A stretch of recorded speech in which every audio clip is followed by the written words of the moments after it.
Hi, I'm Jessica Resnick. Complex hand injuries are a common chief complaint in the emergency department. We can provide great regional anesthesia while minimizing the amount of lidocaine required by performing ultrasound-guided forearm nerve blocks.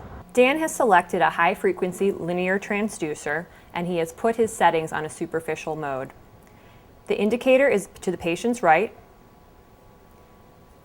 Dan is applying gel, and he's going to confirm his orientation by depressing the skin on the patient's right and seeing the corresponding movement on the screen's left.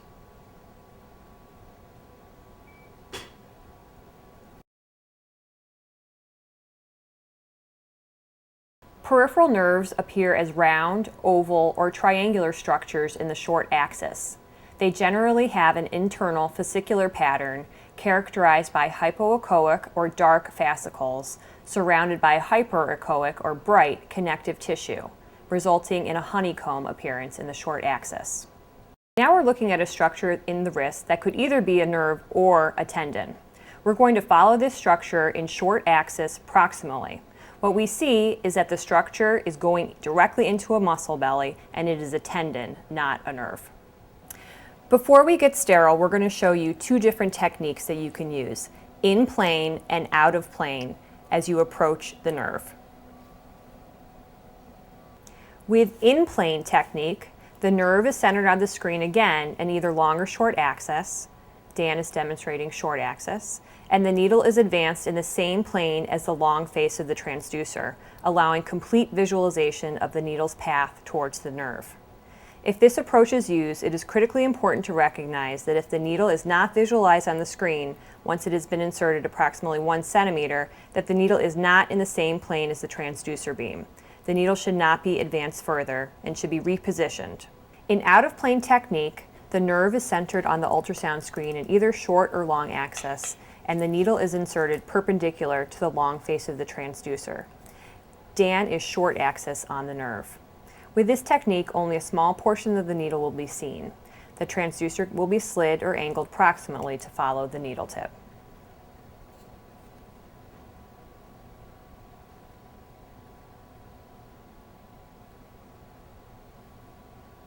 We're going to follow the course of the forearm nerves, starting with the median nerve. At the wrist, the median nerve is located to the radial side of and just deep to the palmaris longus tendon. Dan is following the course of the median nerve from the palmar crease proximally. The median nerve dives slightly posterior from the palmar crease to the mid-forearm. It can be distinguished from the surrounding tendons because it does not form a muscle belly proximally.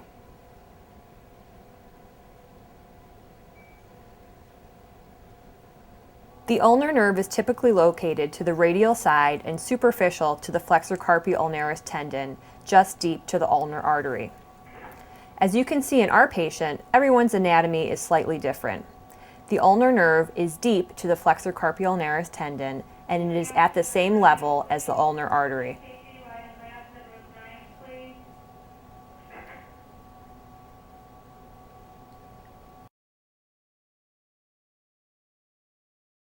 The radial nerve is located to the radial side of the radial artery.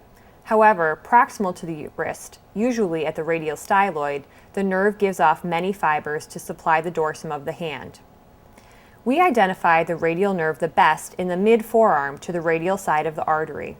As we move distally, it is less distinct. Injection of a field block near the mid-forearm will give the best results.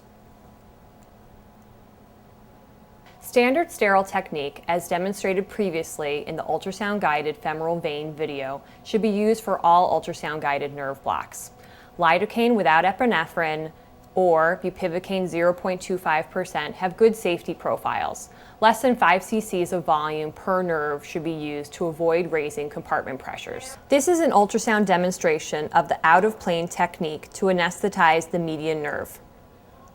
First, we are injecting anterior to the median nerve. Now, 20 minutes have passed and the patient has not felt its effect. Most likely the block was too superficial. Now we are injecting additional anesthesia adjacent to the nerve on both sides. The patient now has good anesthesia.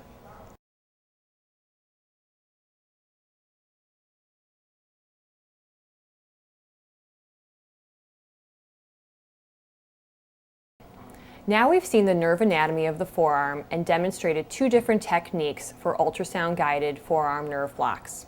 As you noticed, everyone's anatomy is slightly different. That's why it's important to follow the nerves proximally and distally. It's also important to visualize the anesthesia being injected directly adjacent to these nerves. Following these steps will improve your success of regional ultrasound-guided anesthesia.